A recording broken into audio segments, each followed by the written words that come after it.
लोग सुनने जरा हाथ उठाकर कहें या रसूल अल्लाह, और एक बार कहें या हबीब अल्लाह। हो गया। अल्लाह फरमाता सुनिए, कुंतुम खैरा उम्मती उखरिजत लिन्नास तअमुरूना बिल मारूफ व तनहौना अनिल मुनकर। यू आर द बेस्ट उम्मा, grand Muslim community. You enjoy what is right and forbid what is wrong.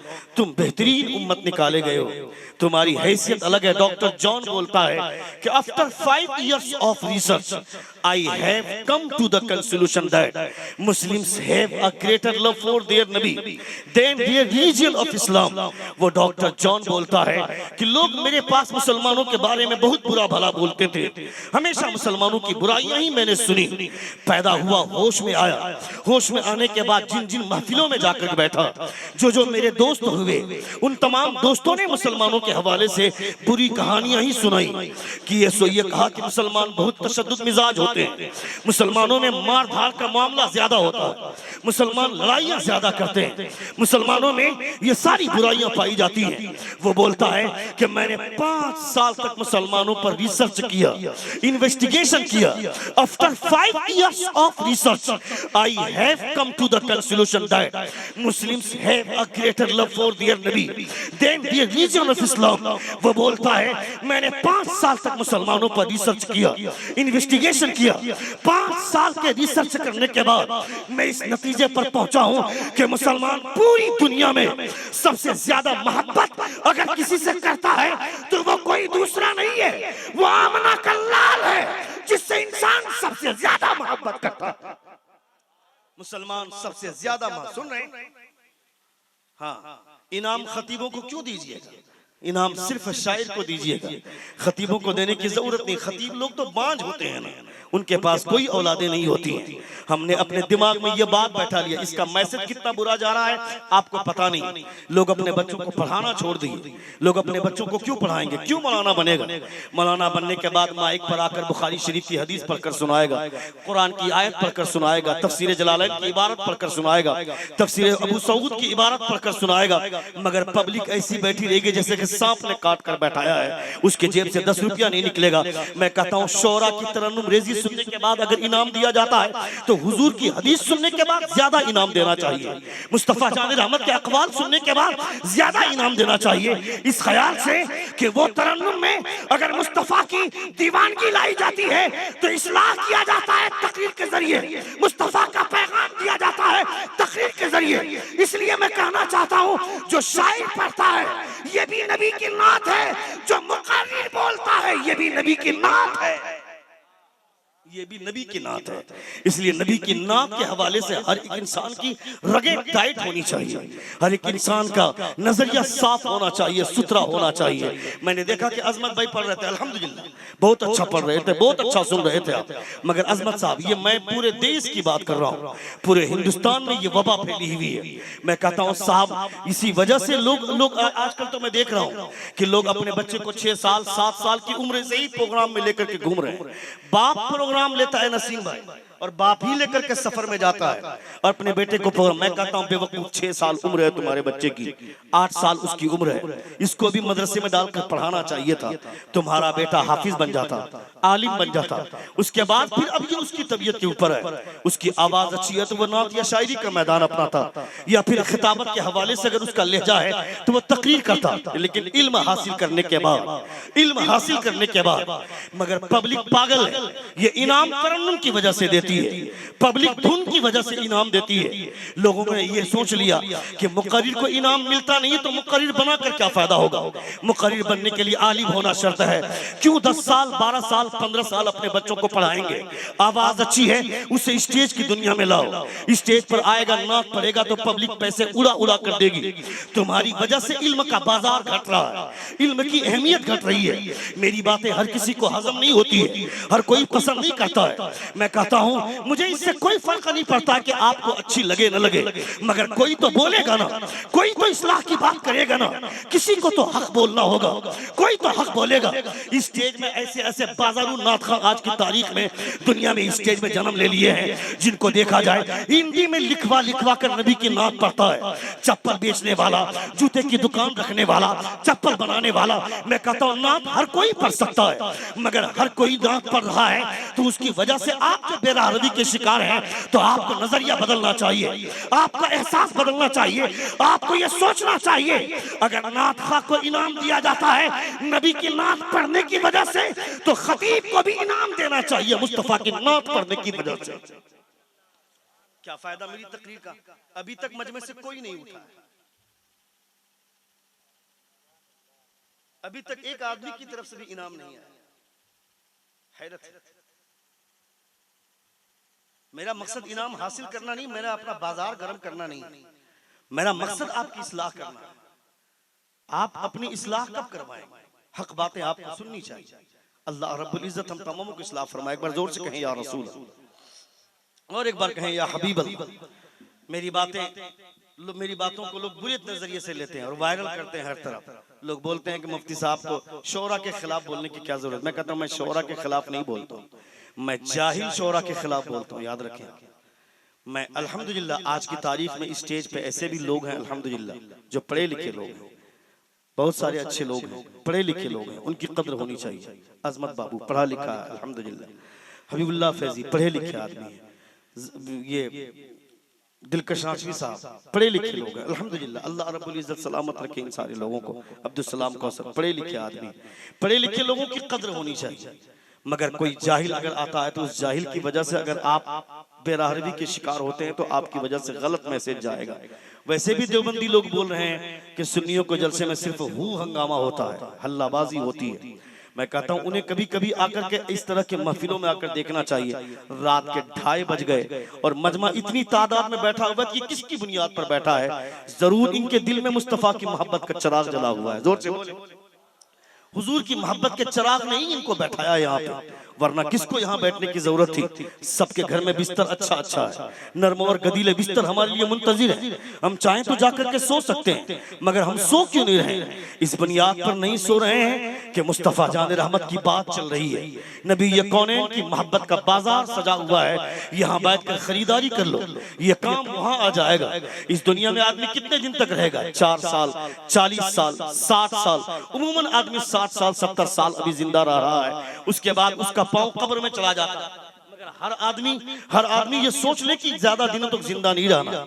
जितने दिनों तक जिंदा रहेंगे उतने दिनों तक अपने अमाल की खेती सवार ले, मुस्तफा जान रहमत का जिक्र करके, मुस्तफा जान रहमत का जिक्र सुन के अपने अमाल को सवार ले, ताकि आप दुनिया से चले जाएं तो आपके चले जाने के बाद लोग आपको अच्छे नाम से याद करें, लोग आपको कहें अल्हम्दुलिल्लाह कि दुनिया से चला गया।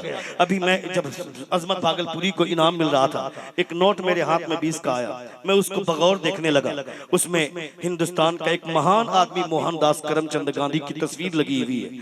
वही चश्मा, वही तस्वीर हर नोट में, हर फोटो, हर नोट में वही फोटो लगता है, वही तस्वीर लगती है। ये आदमी कौन है साहब? ये बूढ़ा आदमी है।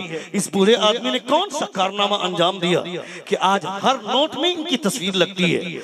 मगर इतना महान आदमी होने के बावजूद दुनिया का सबसे महान आदमी मुस्तफा की बात करता है। जोर से बोलिए, जोर से बोले, जोर से बोले। हिंदुस्तान का सबसे महान आदमी मोहनदास करमचंद गांधी, मगर मोहनदास करमचंद गांधी बोलता है, वो बोलता है my faith is that the progress of Islam does not depend on the use the sword bye it's believers, but it is the result of supreme sacrifice of इमाम हुसैन द ग्रेट सेंट। यानी हिंदुस्तान का सबसे महान आदमी, भारत का सबसे शिक्षाविद आदमी, भारत का सबसे बड़ा लीडर, हिंदुस्तान का सबसे बड़ा लीडर, किसी भी सियासी पार्टी का सबसे बड़ा लीडर मोहनदास करमचंद गांधी है। लोग उनको सैल्यूट करते हैं, लोग उनको अपने एतबार से बहुत ज्यादा अहमियत देते हैं। उसे भारत का पिता मानते हैं, उसे महात्मा गांधी कहा जाता है। हिंदुस्तान की जबान के एतबार से उनकी फोटो हर नोट में छपी हुई है, मगर वो बोलता है कि मैं ये सोचता हूँ, लोग बोलते हैं इस्लाम तलवार की बुनियाद पर फैला है, इस्लाम ताकत की बुनियाद पर फैला है, इस्लाम जोरों की बुनियाद पर फैला है, इस्लाम लड़ाई की बुनियाद पर फैला है। वो बोलता है my faith is that the progress of Islam does not depend on the use of word by it's believers. वो बोलता है लोग बोलते हैं इस्लाम तलवार की बुनियाद पर फैला है, मगर इससे कोई फर्क नहीं पड़ता है, मगर मेरा मानना यह है इस्लाम तलवार की बुनियाद पर नहीं, इस्लाम ताकत की बुनियाद पर नहीं, बल्कि करबला में इमाम हुसैन ने जो अपनी गर्दन कटाकर इस्लाम के परचम को बचाया था, ये उसका नतीजा है जो आज पूरी दुनिया में इस्लाम का परचम फैला हुआ। My faith is that the progress of Islam does not depend on the use of sword by its believers, but it is the result of supreme sacrifice of Imam Hussein, the great saint। ये कौन बोल रहा है? हिंदुस्तान का एक महान आदमी। वो बोलता है कि इमाम हुसैन की गर्दन अगर न गई होती, इमाम हुसैन ने सर न दिया होता, तो अल्लाह रब्बुल इज्जत के नाम लेने वाले दुनिया में कौन होते? सुन रहे हैं? बोलो, अब मिजाज बन रहा है? मिजाज बन रहा है? कितने लोगों का मिजाज बन रहा है? जरा हाथ उठाकर कहें या रसूल अल्लाह। और एक बार कहें या हबीब अल्लाह। हिंदुस्तान का एक महान आदमी स्वामी शंकराचार्य बोलता है it is Hussain sacrifice that has kept Islam alive, और else in this world there would be no one left to take Islam name. यानी इमाम हुसैन ने वो महान कारनामा अंजाम दिया है कि अपने गैर भी इमाम हुसैन का खुतबा पढ़ते हैं, और जब इमाम हुसैन के कारनामे का ये आलम है, तो इमाम हुसैन के नाना मुस्तफा के कारनामे का आलम क्या हो? हुजूर की करिश्मा साजी का कौन अंदाजा कर सकता है? वो स्वामी शंकराचार्य बोलता है it is Hussain sacrifice that has kept Islam alive, और else in this world there would be no one left to take Islam name. Allah रब्बुल इज्जत ने इमाम हुसैन को मुस्तफा जान रहमत के जरिए तरबियत दी थी। अल्लाह रब्बुल इज्जत ने इमाम हुसैन को, इमाम हुसैन के रगों में जो खून दौड़ाया, वो खून मुस्तफा जान रहमत का खून है, हजरत फातिमा रज़ियल्लाहु ताला अन्हा का खून है। हजरत फातिमा ने परवरिश कैसी की थी इमाम हुसैन की? इमाम हुसैन को किस सांचे में ढाला था? मोहनदास करमचंद गांधी बोलता है भारत के पार्लियामेंट की पहली सभा जब भारत की आजादी हुई, जब हिंदुस्तान आजाद हुआ, हिंदुस्तान आजाद होने के बाद जब हिंदुस्तान का संविधान 1950 में 1950 में जब भारत का संविधान लागू हुआ, ये भारत का संविधान दुनिया का तमाम संविधान एक तरफ है और भारत का संविधान एक तरफ है। दुनिया के तमाम संविधानों में सबसे अच्छा संविधान भारत का संविधान है। Constitution of India is the best among all constitution of the world. World के तमाम संविधानों में सबसे अच्छा संविधान ये भारत का संविधान है। ये भारत का संविधान बोलता है we the people of India having solemnly resolved to constitute India into a sovereign, socialist, secular, democratic and republic। ये भारत का संविधान बोलता है, भारत का संविधान हमारे लिए सर का ताज है। दुनिया वाले आंख उठाकर देखें, उसका सीना चिबा जाएंगे हम, उसकी आंखें फोड़ देंगे। ये मेरा भारत है, इसे गरीब नवाज ने हमें जिंदा रखा है। ये मेरा भारत है, आंख उठाकर मत देखना। लोग बोलते हैं मुसलमानों को बात बात पर कि इसे पाकिस्तान भेज देंगे, पाकिस्तान भेज देंगे। मैं कहता है बेवकूफ, कौन है पाकिस्तान? पाकिस्तान को नहीं जानते हैं हम। पाकिस्तान की कोई हैसियत नहीं है हमारी नजर में। अगर हम हिंदुस्तान के मुसलमान एक एक लोटा पानी बहा दें तो पाकिस्तान का वजूद खत्म हो जाएगा, पाकिस्तान का नामो निशान मिट जाएगा। कौन है वो पाकिस्तान? हम पाकिस्तान को नहीं जानते, हम तो उस हिंदुस्तान को जानते हैं जिस हिंदुस्तान के ताल्लुक से मुस्तफा जान रहमत ने मदीने में बैठकर कहा था कि मैं रहता हूं मदीने में, मगर ठंडी हवा का असर मुझको हिंदुस्तान से मिला करता है। जोर से बोलिए, जोर से बोलिए, जोर से बोलिए। मुझे ठंडी हवाएं हिंदुस्तान से मिला करती हैं, ये मेरे मुस्तफा ने फरमाया था। हम हिंदुस्तान से इसलिए मोहब्बत नहीं करते कि यहाँ की सड़कें अच्छी हैं, हम हिंदुस्तान से इसलिए मोहब्बत नहीं करते कि यहाँ का पार्क अच्छा है, हम हिंदुस्तान से इसलिए मोहब्बत नहीं करते कि यहाँ के रोड अच्छे हैं, यहाँ के बागात अच्छे हैं, बल्कि हम हिंदुस्तान से इसलिए मोहब्बत करते हैं कि हिंदुस्तान का राजा गरीब नवाज इसी हिंदुस्तान में रहा करता है। जोर से बोलिए, जोर से बोलिए, जोर से बोलिए। इसी हिंदुस्तान में रहा करता है। आपको पता नहीं, गरीब नवाज जब मदीने की धरती है, मस्जिद नबवी में ख्वाजा मोइनुद्दीन चिश्ती है। बोलूं ना थोड़ी देर, बोलूं? कितने लोग सुनना चाहते हैं? जरा हाथ उठाकर कहें या रसूल अल्लाह, और एक बार कहें या हबीब अल्लाह। ख्वाजा गरीब नवाज हजरत ख्वाजा मोइनुद्दीन चिश्ती अजमेरी संजरी रजी अल्लाह तआला अन्हु मस्जिद नबवी के सहन में है। खादिम मदीना अंदर से बाहर आया, बोलता है तुम में से मोइनुद्दीन कौन है? हजरत ख्वाजा गरीब नवाज के अलावा और भी दिगर मुहद्दिसीन वहां बैठे हुए थे। मोइनुद्दीन का मतलब होता है दीन का मददगार। सुनिएगा, दीन का मददगार। जो लोग बार बार बोलते हैं कि भारत से चले जाओ, भारत से चले जाओ, उन्होंने भारत का संविधान नहीं पढ़ा है, कॉन्स्टिट्यूशन ऑफ इंडिया को नहीं पढ़ा है। चूंकि 90% नेता जाहिल है, उसे मालूम नहीं कॉन्स्टिट्यूशन ऑफ इंडिया क्या बोलता है। जो सबसे बड़ा डकैत वो सबसे बड़ा नेता, जो सबसे बड़ा चापलूस वो सबसे बड़ा नेता। इल्म की बुनियाद पर, एजुकेशन की बुनियाद पर कोई नेता बने तो उसको समझ में आएगा। भारत के संविधान से पूछते कि असली नागरिक कौन है भारत का, असली इंडियन कौन है, असली हिंदुस्तानी कौन है? तो कॉन्स्टिट्यूशन ऑफ इंडिया का आर्टिकल 5 ये बोलता है, at the commencement of this constitution every person who has domicile in this territory of India, who was born in this territory of India, whose parents was born in this territory of India, they are the citizen of India। Bharat का संविधान बोलता है कि भारत में पैदा होने वाला, जो यहाँ पैदा हुआ, जिसका बाप यहाँ पैदा हुआ, जिसका दादा यहाँ पैदा हुआ, वह भारत का बाइज्जत नागरिक है, वह भारत का असली शहरी है। मैं कहता हूँ जिसका बाप यहाँ पैदा हुआ वह भारत का नागरिक है, तो मुझसे पूछ कि दुनिया का सबसे पहला आदमी हजरत आदम, दुनिया के तमाम इंसानों का बाप, जब उनको जमीन पर उतारा गया तो वो कौन सा हिस्सा है जिस धरती पर उनका कदम पड़ा था? वो धरती किसी और की धरती नहीं, हिंदुस्तान की धरती है। वो हिंदुस्तान की धरती है, वो भारत की धरती है। कोई भारतीय हो ना हो, मगर मुसलमान तो असली भारतीय है, मुसलमान तो असली हिंदुस्तानी है। तुम्हारे हिंदुस्तानी होने पर तो शक हो सकता है, मगर मुसलमानों के हिंदुस्तानी होने में कोई शक नहीं हो सकता है, कोई डाउट नहीं हो सकता है। हमारा बाप हजरत आदम अलैहिस्सलातु व तस्लीम इसी जमीन पर आए, उनका पांव इसी जमीन पर पड़ा है, वो हिंदुस्तान की धरती है। ख्वाजा गरीब नवाज सुनिएगा, ख्वाजा गरीब नवाज मस्जिद नबवी के सहन में खादिम मदीना अंदर से बाहर आया, बोला तुम में से कौन मोइनुद्दीन है? जितने मुहद्दिसीन है सारे के सारे खड़े हो जाते हैं, क्योंकि मोइनुद्दीन का मतलब होता है दीन की मदद करने वाला, दीन का मददगार। सब के सब खड़े हो गए। वो खादिम मदीना फिर अंदर गया, थोड़ी देर के बाद फिर बाहर आया, कहा तुम में ऐसा मोइनुद्दीन नहीं, बल्कि वो मोइनुद्दीन चाहिए जो संजर से आया। जोर से बोलिएगा, वो मोइनुद्दीन कौन है जो संजर से आया है? ख्वाजा गरीब नवाज खड़े हो जाते हैं, ख्वाजा गरीब नवाज खड़े होते हैं, और जब से आप खड़े हुए कहा मैं मोइनुद्दीन हूँ जो संजर से आया हूँ। खादिम मदीना बोलता है तुम्हें मुस्तफा बुला रहे हैं। जोर से बोलिएगा, तुम्हें सरकार बुला रहे हैं, मुस्तफा बुला रहे हैं। ख्वाजा गरीब नवाज हल्के हल्के कदमों से अंदर जाते हैं।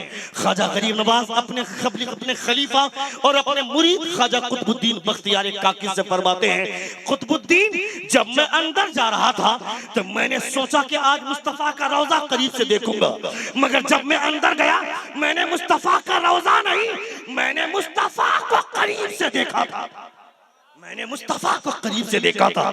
जब मैं अंदर गया मैंने हुजूर को सलाम किया, अस्सलामु अलैका या रसूल अल्लाह। अंदर से जवाब आता है वालेकुम सलाम या सुल्तान अल हिंद, ए हिंदुस्तान के बादशाह तुम पर भी सलामती हो।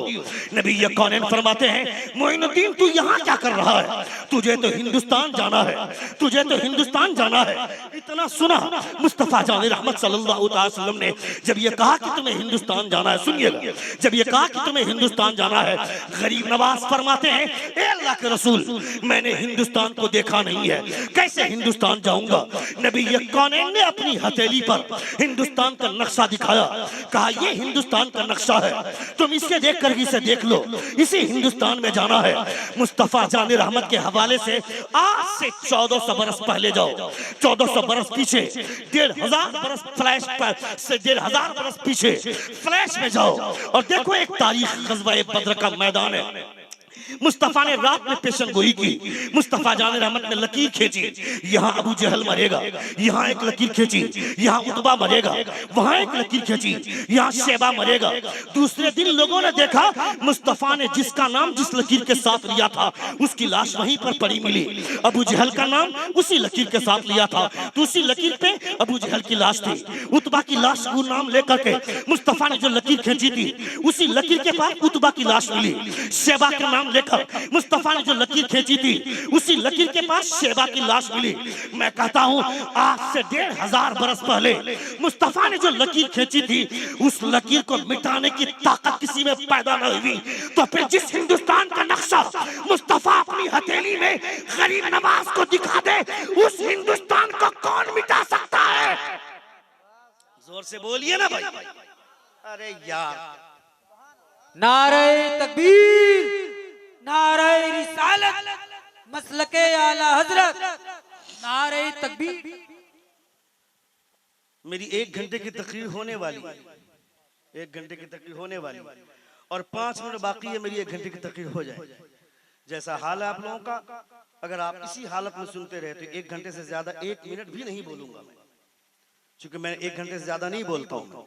मगर जहां मेरे मिजाज के लोग मिल जाते हैं, जहां लोग सिर्फ सुनते नहीं बल्कि बोलते भी, बोलने का फायदा आपको मिले न मिले, बोलने वालों को ऐसा लगता है कि भाई मेरे लोग सुन रहे हैं, हौसला बुलंद होता है। जब सपोर्ट मिलता है स्टेज से, सपोर्ट मिलता है सामने वालों से, लोग बोल के सुनते हैं तो ऐसा लगता है कि लोग सुन रहे हैं। खामोश तमाशाई बने रहना, ऐसा लगता है कि जैसे किसी ने लाकर के बैठा दिया आपको जबरदस्ती। उस अंदाज में बैठ कर सुनेंगे तो मिजाज तो बनेगा ही नहीं बिल्कुल। मैं अपनी ड्यूटी पूरी कर दूंगा, 1 घंटे की तकरीर मेरी हो जाएगी। मगर आप अगर मजीद सुनना चाहते हैं तो आपको बोलना होगा।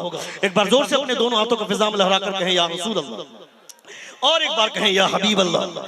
हम we the people of India having solemnly resolved to constitute India into a sovereign, socialist, secular, democratic and republic। ये मेरा भारत है, ये मेरा भारत है। तुमने नहीं देखा मुस्तफा जान रहमत सल्लल्लाहु अलैहि वसल्लम का कलमा पढ़ने वालों ने ही लिखा था कि सारे जहां से अच्छा हिंदुस्तान हमारा, हम बुलबुलें ही इसकी, ये गुलसिता हमारा। मंदिरों में घंटी बजाने वाले किसी पंडित का कलाम ये नहीं है, बल्कि मदरसे में बैठकर कुरान की तिलावत करने वाले डॉक्टर अकबाल की शायरी है। वो बोलता है सारे जहां से अच्छा हिंदुस्तान हमारा, हम बुलबुलें हैं इसकी, ये गुलसिता हमारा। यानी जब तक ये दुनिया कायम रहेगी, हिंदुस्तान की अखंडता जब तक रहेगी, ये तराना डॉक्टर अकबाल का पढ़ा जाएगा, ये तराना डॉक्टर अकबाल का पढ़ा जाएगा। क्योंकि ये भारत की धरती है, हम भारत की धरती से मोहब्बत करते हैं, भारत की मिट्टी से मोहब्बत करते हैं, भारत की खाक से मोहब्बत करते हैं। अल्लाह रब्बुल इज्जत का लाख लाख शुक्र है कि आप भारतीय हैं, आप इंडियन हैं। अल्लाह रब्बुल इज्जत ने आपको गरीब नवाज की दौलत अता फरमाई है, गरीब नवाज का मजार आपके सामने है। खबरदार खबरदार, मैं उन लोगों से कहना चाहता हूँ, मेरी वफाओं का मुझसे सबूत मत मांगो। वतन से प्यार का जज्बा तो मेरे दीन में है, अटूट रिश्ता है मेरा वतन की मिट्टी से। मेरे बुजुर्गों की खुशबू इसी जमीन में है, मेरे बुजुर्गों की खुशबू इसी जमीन में है। तुमको ढूंढा जाएगा तो पता नहीं चलेगा, तुम्हारी हस्तियां गंगा में बहकर कहां जाएंगी कोई खबर नहीं। मगर मेरे बाप दादा आज से 50 बरस पहले, 100 बरस पहले दफन किए गए हैं, तो उनकी कब्र खोल कर देख, उनकी हड्डियां गवाही देंगी कि मैं इसी हिंदुस्तान का रहने वाला हूं। उनकी हड्डियां गवाही देंगी कि मैं भारत का नागरिक हूं, मैं भारत का बाइज्जत शहरी हूं। इज्जत करो, एक दूसरे से मोहब्बत करो। मैं कहता हूं तुम्हें अब समझ में नहीं आता, एक दूसरे पर जुल्म करने की वजह से तुमको लगता है कि हम भारत में राज कर लेंगे, तुमको ऐसा लगता है कि भारत की फिजा खराब कर लेंगे। ये भारत की फिजा है, भारत की फिजा बहुत दागदार करने की कोशिश हो रही है, मगर मैं तुमसे कहना चाहता हूं इसे दागदार होने मत देना। आज से 50 साल पहले, 60 साल पहले, 70 साल पहले, जब अंग्रेजों की हुकूमत थी, जब अंग्रेजों के खिलाफ जब आजादी के बिगुल बजाए गए थे, तो वो मौलवी अमीर अली काजी और डॉक्टर राम प्रसाद, इन दोनों ने अंग्रेजों के खजाने से माल को ला कर मुसलमानों के और हिंदुस्तानियों के घरों में, जो असली हिंदुस्तानी है उनके घरों में लाकर जमा करते थे। अंग्रेजों के पुलिस ने ये ऐलान करवा दिया कि जिस दिन ये दोनों मिल जाएंगे उस दिन ऐसी सजा देंगे कि दुनिया याद रखेंगी। ये दोनों जब पकड़े गए तो एक ही फंदे पर दोनों की गर्दन लटकी हुई है, यानी एक हिंदू है, एक मुसलमान है, एक मौलवी अमीर अली काजी है, एक डॉक्टर राम प्रसाद है। इन दोनों को एक ही फंदे पर फांसी में लटकाया गया। ये दुनिया वालों ने देखा, क्या मतलब, हिंदुस्तान की तारीख समझ में आई। इन दोनों ने ये साबित किया कि हिंदू और मुसलमान मरना तो गवारा कर सकते हैं मगर अपना इत्तेहाद कभी खत्म करना गवारा नहीं कर सकते। ये हिंदुस्तान की तहजीब है, ये हिंदुस्तान की तारीख है, ये भारत की तहजीब है। किसकी आंख लग गई, किसने इसको डकैत वाली निगाह से देखा जो मुसलमान और गैर मुस्लिम की फिजा को खराब करने की कोशिश की। अल्लाह रब्बुल इज्जत हम तमामों की और उसकी भी इस्लाह फरमाए और उसे भी हिदायत दे। ये हिंदुस्तान की धरती है। मैं कहता हूँ कभी कभी लोगों को सीखना चाहिए। जब भारत की आजादी हुई, भारत की आजादी के बाद पार्लियामेंट की पहली स्पीच, पहली सभा और पहली स्पीच में वो डॉक्टर, पहली सभा और पहली स्पीच में वो हिंदुस्तान का महान आदमी मोहनदास करमचंद गांधी बोलता है, if I got the 72 soldiers like Imam Hussain, I should got the freedom of India within 24 hours. वो बोलता है कि अगर मुझे इमाम हुसैन जैसा 72 सिपाही मुझको मिल गए होते तो हिंदुस्तान को अंग्रेजों से आजाद करने के लिए इतनी लंबी लड़ाई लड़ने की जरूरत नहीं है। 24 घंटे के अंदर अंदर भारत को आजाद करवा लिया होता। 24 घंटे के अंदर अंदर विद इन 24 आवर्स, यानी भारत को 24 घंटे के अंदर अंदर आजाद करवा लिया होता। ये है मेरे ये है मेरे इमाम हुसैन, ये है मेरा हुसैन, जिनके ताल्लुक से हिंदुस्तान का महान आदमी बोलता है हिंदुस्तान के खुद लाठी के सहारे पे चलता था मगर हिंदुस्तान में अमन की बात करता था, हिंदुस्तान में सुलह की बात करता था, हिंदुस्तान में इत्तेहाद की बात करता था। अपनी जबान से जहर नहीं उगलता था। अपनी ज़िंदगी उन्होंने देखा था कि कैसे मुसलमानों की तारीख है, मुसलमानों की हिस्ट्री पढ़ी थी, मुसलमानों की तारीख पढ़ी थी। जो आदमी मुसलमानों की हिस्ट्री सही से पढ़ लेगा वो जान जाएगा कि मुसलमानों का कैरेक्टर क्या रहा है। तुमने नहीं देखा, ईरान से कुछ लोग आए मदीने की धरती पर, मदीने में आए, मदीने में पहुंचे, ईरान से 5 लोगों की टीम आई, कहा मदीने को देख के सुल्तान को देखना चाहते हैं। उमर का दौरे हुकूमत है। बोले और 5 मिनट सुनेंगे, 1 घंटे की तकरीर हो गई मेरी, सुन लीजिए आप, और 5 मिनट सुनेंगे। कितने लोग सुनेंगे? जरा हाथ उठाकर कहें या रसूल अल्लाह, और एक बार कहें या हबीब अल्लाह। ईरान से कुछ लोग आए मदीने के सुल्तान को देखने के लिए। उमर का दौरे हुकूमत है, वो उमर की बारगाह। सुनिएगा, आए ईरान के लोगों से, आकर ईरान के लोग आए, मदीने के एक आदमी से मुलाकात हुई, कहा तुम्हारा सुल्तान कहाँ है, हम उनके तुम्हारे सुल्तान से मिलना चाहते हैं। मदीने के लोगों ने कहा सुनो, ये मदीना है, मदीना, यहाँ सुल्तान नहीं, सुल्तान मदीना का नौकर रहा करता है। जोर से बोलिए, यहाँ सुल्तान नहीं, सुल्तान मदीना का नौकर रहा करता है। कहा कौन है तुम्हारा सुल्तान? कहा हमारा बादशाह, हमारा अमीरुल मोमिनीन होता है, अमीरुल मोमिनीन हमारा उमर है। कहा कहाँ मिलेंगे वो? कहा चलो तुमसे मिलाना चाहते हैं, हम उनसे मिलना चाहते हैं। कहा चलो मिलाते हैं। लेकर आए उन 5 लोगों को, देखा कि एक खजूर के दरख्त के नीचे सूखी जमीन पर ईंटे का तकिया बनाकर हजरत उमर फारूक चैन की नींद सो रहे हैं। ईरान के लोगों का कहा कि ये देख मेरा सुल्तान है, मदीने का अमीरुल मोमिनीन है, मोमिनों का अमीर है, इसे देख जो चैन की नींद सो रहा है। लोग अपना सर पकड़कर बैठ गए। अमीरुल मोमिनीन को जगाने की जरूरत न की। लोगों ने पूछा, उमर का नाम से रूम कांपता है, उमर के नाम से ईरान कांपता है, इनके इतने सारे दुश्मन, इतने बड़े बड़े इनके दुश्मन हैं, मगर कोई सिक्योरिटी दस्ता नहीं, कोई एलची नहीं, कोई मुहाफिज नहीं, कोई हिफाजती दस्ता नहीं। इनको बगैर किसी सिक्योरिटी के चैन की नींद कैसे आ गई? चैन की नींद कैसे आ रही? मदीने के लोगों ने कहा तुम्हारा बादशाह गरीबों पर जुल्म करता है तो महलों में भी नींद नहीं आती है, मगर मेरा बादशाह गरीबों पर इंसाफ करता है तो सूखी जमीन पर भी खुदा चैन की नींद अता फरमाता है। सूखी जमीन पर भी खुदा चैन की नींद अता फरमाता है, वो मेरा सुल्तान है।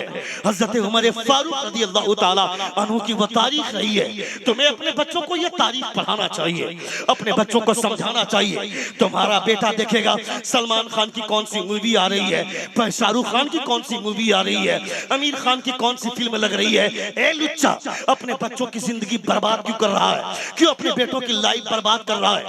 अभी 4 महीना पहले 3 महीना पहले एक मूवी आई पठान नाम की, पागल होने लगे लोग। पठान में हाउसफुल चलने लगा, मुसलमान नौजवान भी पागल होने लगे। मैं कहता है बेवकूफ, वो पठान तुम्हें जन्नत में लेकर के जाएगा क्या, वो सलमान खान तुम्हें जन्नत में लेकर के जाएगा क्या, या वो आमिर खान वो शाहरुख खान तुझे जन्नत में लेकर के जाएगा क्या। तुम इन्हें मुसलमान समझते हो, ये मुसलमान के नाम पर कलंक का बदनुमा दाग है। इनके पीछे मत भाग। अगर किसी खान के पीछे भागना है तो बॉलीवुड के खान के पीछे नहीं, बरेली के अहमद रजा खान के पीछे भागो। जो इनके पीछे भागता है उसका रास्ता कहीं और नहीं, मदीने की तरफ जाता है।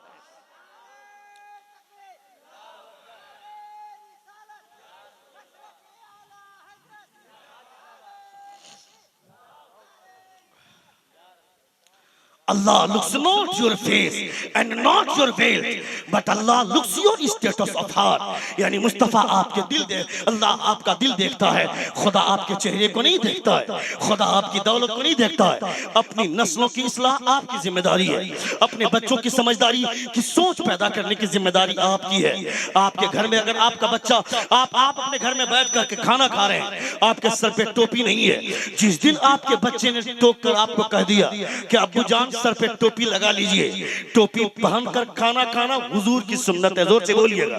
जिस दिन आपके बच्चे ने आपको टोक कर कहा, उस दिन आपको लगेगा मेरा खून सही रास्ते पर जा रहा है, मेरा खून अच्छी तरबियत पा रहा है। आपकी बीवी घर में खाना खा रही है, जिस दिन आपकी बेटी ने टोक कर कह दिया कि अम्मी जान सर पे दुपट्टा लगा लीजिए, सर पे दुपट्टा रख लीजिए, खुले सर खाना नहीं खाना चाहिए, सर पे दुपट्टा रख लेना चाहिए, उस दिन आपको लगेगा कि मेरी बेटी अच्छा काम कर रही है और मेरी तरबियत काम कर रही है। मगर कैसे घर का माहौल संभलेगा, न बाप के सर पे टोपी है, न बेटे के सर पे टोपी है, न माँ के सर पे दुपट्टा है, न बेटी के सर पे दुपट्टा है। जुल्म तो ये कि जब शौहर काम करके घर आता है, बीवी को बोलता है खाना दो, तो ये बेवकूफ बीवियां बोलती हैं मेरे सरताज रुक जाइए ना, ये सीरियल हफ्ते में 2 दिन आता है, इसका आखिरी प्रचार चल रहा है, इसको खत्म होने दीजिए फिर खाना दे दूंगी। मैं कहता हूँ उस बेवकूफ औरत को यह कहना चाहिए था मेरे सरताज रुक जाइए ना, अब तक मैंने भी ईशा की नमाज नहीं पढ़ी है, आपने भी ईशा की नमाज नहीं पढ़ी है, चलिए दोनों साथ में ईशा की नमाज पढ़ते हैं, उसके बाद एक साथ बैठकर खाना खाएंगे, एक साथ खाएंगे। नमाज पढ़ने के बाद तो उस खाने में बरकतें भी और लज्जतें भी दोनों खुदा आसमान से नाजिल फरमाने वाला है, दोनों खुदा आसमान से नाजिल फरमाएगा। ये समाज कब बनेगा, ये माहौल कब बनेगा, ये फिजा कब बनेगी। मुस्तफा ने पहले अपने घर को संवारा था, चौराहे पर खड़े होकर के बोलते हैं कि मेरा माहौल खराब हो गया, मेरा माहौल खराब हो गया, मेरा मुआशरा खराब हो गया। बेवकूफ, मुआशरे की गाली मत दो, अपने आप को कोसो, अपने आप के बारे में सोचो। हुजूर ने फारान की चोटी पर खड़े होकर, मुस्तफा ने बाद में ऐलान नबूवत के बाद आपने तबलीग आम किया था, बाद में पहले अपने घर को समझाया था। अल्लाह का हुक्म था वअन्दिर अशीरतकल अक़रबीन वख़्फ़िज़ जनाहक लिमन इत्तबअक मिनल मुमिनीन। ए मुस्तफा, पहले अपने घर वालों को संवारिए, पहले अपने घर वालों को संभालिए। मुस्तफा ने सबसे पहले अपनी बीवी हज़रत खदीजा कुबरा रज़ियल्लाहु ताला अन्हा को कलमा पढ़ाया। अपना मुंह भला, अपना भाई जिनकी परवरिश की जिम्मेदारी आपके हाथ में थी, हज़रत अली रज़ियल्लाहु ताला अन्हु को कलमा पढ़ाया। मुस्तफा जान रहमत ने सिद्दीक़ एक बार आए, उनको कलमा पढ़ाया। यानी मुस्तफा ने पहले अपने लोगों को कलमा पढ़ाया। आपको बोलने की जरूरत नहीं है, आप चौराहे पर खड़े होकर के बोले, उससे पहले अपने घर की इस्लाह करें, अपने घर के बारे में सोचें। आपका बेटा अगर नमाज नहीं पढ़ता है, इसके बारे में कौन सोचेगा। इतने बड़े मजमे में से किसी एक को भी खड़ा करके पूछ दो, इतने बड़े मजमे से अगर मैं ऐलान करके कह दूं अभी कितने लोगों ने आज ईशा की नमाज पढ़ी है, मुझे लगता है कि 10 से 15 लोग ऐसे होंगे जो ये हाथ उठाकर बोल सकते हैं गारंटी के साथ कि मैंने ईशा की नमाज पढ़ी है, अल्हम्दुलिल्लाह। बाकी सारे लोग बगैर नमाज पढ़े हुजूर की महफिल में आ गए और बगैर फजर की नमाज पढ़े भी जाकर बिस्तर पे सो जाएंगे। तो आमना के लाल ने पूरी जिंदगी नमाज की दावत देकर तुमको समझाया था। नबी ये कौन जो कयामत की निशानदेही फरमाई थी कि आने वाला एक वक्त आएगा जब लोग नमाज का पीछा छोड़ देंगे, नमाज पढ़ना छोड़ देंगे। सहाबा ने ताज्जुब से कहा था, ए अल्लाह के रसूल, क्या ऐसे भी मुसलमान होंगे जो नमाज नहीं पढ़ेंगे? यानी सहाबा को ताज्जुब हुआ था कि मुसलमान कैसा जब वो नमाज नहीं पढ़ेगा। हुजूर फरमाते हैं, मैंने खुदा को लामका में जाकर देखा, मगर मेरी उम्मत अगर नमाज ठीक से पढ़े तो उसको लामका जाने की जरूरत नहीं है। वो सजदा करेगा तो अपने रब का दीदार करेगा, वो सजदा करेगा तो अपने रब का दीदार करेगा। हजरत अली रज़ी अल्लाह अन्हु ये कौन फरमाते हैं, नमाज ऐसी पढ़ो जैसे कि तुम खुदा को देख रहे हो। सल्लू, अल्लाह के प्यारे रसूल सल्लल्लाहु अलैहि वसल्लम इरशाद फरमाते हैं, नमाज ऐसी पढ़ो जैसे कि तुम खुदा को देख रहे हो। हजरत अली से किसी ने पूछा, ए अली, क्या तुमने कभी खुदा को देखा है? तुम्हारा पैगंबर ऐसी बात कर रहा है, बोल रहा है नमाज ऐसी पढ़ो जैसे कि तुम खुदा को देख रहे हो, क्या तुमने कभी खुदा को देखा है? हजरत अली फरमाते हैं, अली ने आज तक ऐसा कोई सजदा नहीं किया है जिसमें अली ने अपने रब का दीदार न किया हो। जोर से जोर से जोर से, अली ने आज तक ऐसा कोई सजदा नहीं किया जिसमें अली ने अपने रब का दीदार न किया हो। मेरे पास ना वैसी नमाज का तोहफा, मेरे पास ना वैसी इबादत के जौहर। मैं कहता हूं, हमें कौन से सांप ने काटा जो हमने इबादत का मैदान छोड़ दिया? झूठ बोले मेरा बच्चा, डकैती करे मेरा बच्चा, फरेब करे मेरा बच्चा, दगाबाजी करे मेरा बच्चा, शराब का बाजार आम करे मेरा बच्चा, जुए के बाजार गर्म करे मेरा बच्चा। अभी IPL का खेल चल रहा था, अभी कुछ ही दिन पहले उसका फाइनल हुआ। देखता था मुसलमानों के बच्चों को पिंडे पर बैठकर वह ड्रीम 11 में बैठकर टीम लगाता था। मैं कहता है बेवकूफ, शराब चाहे चांदी के गिलास में पियो चाहे सोने के गिलास में पियो, वो शराब ही रहेगा। उसका नाम बदल, उसका नाम चाहे जितने भी बेहतर अंदाज में रख दो, जुआ जुआ ही होगा। चाहे ड्रीम 11 की शक्ल में खेलो, चाहे लूडो की शक्ल में खेलो, चाहे दिगर कोई दूसरी लॉटरी की शक्ल में खेलो, ये जुआ हराम था तो हराम ही रहेगा। तुमको तो सोचना चाहिए था। मेरे मुस्तफा ने मना फरमाया है, मुसलमानों की तहजीब इतनी बेहतर होनी चाहिए, मुस्तफा जान रहमत के गुलामों को हराम के एक कतरे से भी परहेज करना चाहिए था।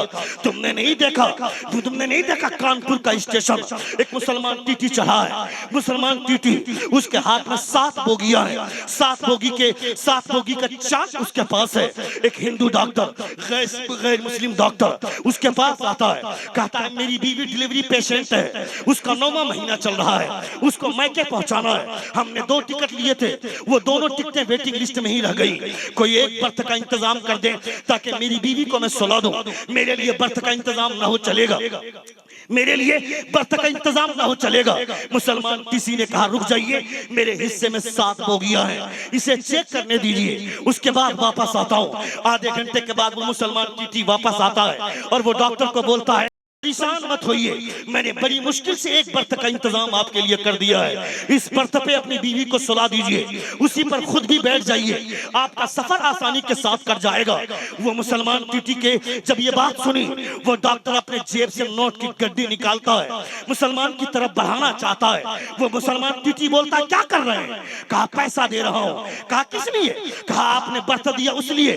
कहा आपको मैंने जो बर्थ दिया था ये मेरी जिम्मेदारी है, और रही बात उसके मुआवजे की तो उसका मुआवजा मुझको गवर्नमेंट देती है, और जो आप दे रहे हैं इसे रिश्वत बोलते हैं। और रिश्वत के हवाले से मेरे नबी ने कहा है कि हराम का एक लुकमा तेरे पेट के अंदर 40 दिन तक रहेगा और तेरे खून को आलूदा करेगा, तेरे खून को गंदा करेगा, इसलिए मैं ये रिश्वत का पैसा नहीं ले सकता। इतना सुनना था, वो डॉक्टर बोलता है ए टीटी, जब तेरी सोच इतनी अच्छी है तो तेरे पैगंबर का ख्याल कितना अच्छा होगा। आज से जो तेरा पैगंबर है, जो तेरा मजहब है, वही इस डॉक्टर का भी मजहब है, जो तेरा मजहब है वही इस डॉक्टर का भी मजहब है। यानी एक मुसलमान मुस्तफा के कानून पर चला तो दूसरा आदमी वो कलमा पढ़ने पर मजबूर हुआ। दिल्ली की जामे मस्जिद में मेरी आखिरी बात सुन ले, एक बार जोर से कहें या रसूल अल्लाह। और एक बार कहें या हबीब अल्लाह। दिल्ली की जामे मस्जिद है, एक अंग्रेज आया हिंदुस्तान विजिट करने के लिए, विजिट करने गया, जामे मस्जिद को विजिट किया। विजिट करने के बाद जब जामे मस्जिद की सीढ़ी से नीचे उतरता रहा, उतरते वक्त देखा कि भिखारियों की लाइन लगी हुई है। वो भिखारी के लाइन में वो भीख देता हुआ आगे निकल गया। इसी दरमियान उसके जेब से उसका बटुआ गिर जाता है, उसका वॉलेट मनी पर्स उसके जेब से गिर जाता है। एक मुसलमान के हाथ लगा, इत्तेफाक से वो बटुआ लेकर के उसके पीछे दौड़ा। तब तक वो अंग्रेज अपनी गाड़ी पर बैठकर निकल गया। 5 साल तक उस बटुए की हिफाजत की उसने। 5 साल के बाद इत्तेफाक से वो अंग्रेज फिर आया। ये इस मुसलमान ने देखा, इस मुसलमान भिखारी ने, कि वही अंग्रेज है, सीढ़ी से नीचे उतर रहा है, भीख देता हुआ नीचे उतर रहा है। जैसे ही इस मुसलमान भिखारी के पास पहुंचा, कहा साहब 5 मिनट रुकिएगा।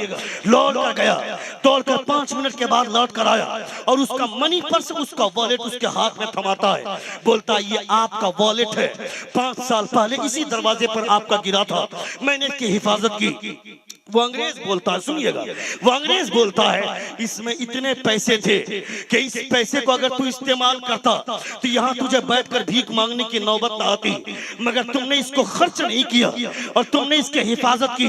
कैसे तुमने इसकी हिफाजत की, इसका इस्तेमाल कैसे नहीं किया?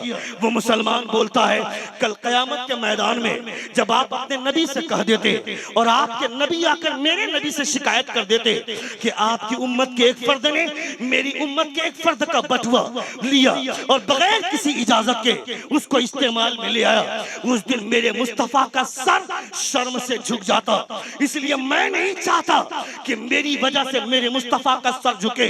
जिस मुस्तफा के सर को खुदा ने तमाम नबियों के सरों से बुलंद फरमाया है, उस मुस्तफा का सर मेरी वजह से झुक जाए, ये मेरी गैरत के खिलाफ है। इतना सुनना था। वो अंग्रेज बोलता है जब तेरे दिल की सफाई का ये आलम है तो तेरे पैगंबर के दिल की सफाई का आलम क्या होगा? तेरे पैगंबर के दिल की सफाई का आलम क्या होगा? जब उनके गदा भर देते हैं शाहाने जमाना की झोली, मुहताज का जब ये आलम है, मुख्तार का आलम क्या होगा? जिंदगी ने फिर कभी वफा की तो इंशाअल्लाह गुफ्तगू होगी। हमारे बोलने में या आपके सुनने में कोई गलती हुई हो, सभी हजरात हमारे साथ मिलकर बाबा से बुलंद तौबा इस्तगफार पढ़ें। अस्तगफिरुल्लाह रब्बी मिन कुल्ली ज़ंबि व अतूबु इलैह। जोर से कलमे शहादत पढ़िए, अशहदु अल्ला इलाहा इल्लल्लाह व अशहदु अन्ना मुहम्मदन अब्दुहु व रसूलुहु। अस्सलामु अलैकुम व रहमतुल्लाहि तआला व बरकातहू।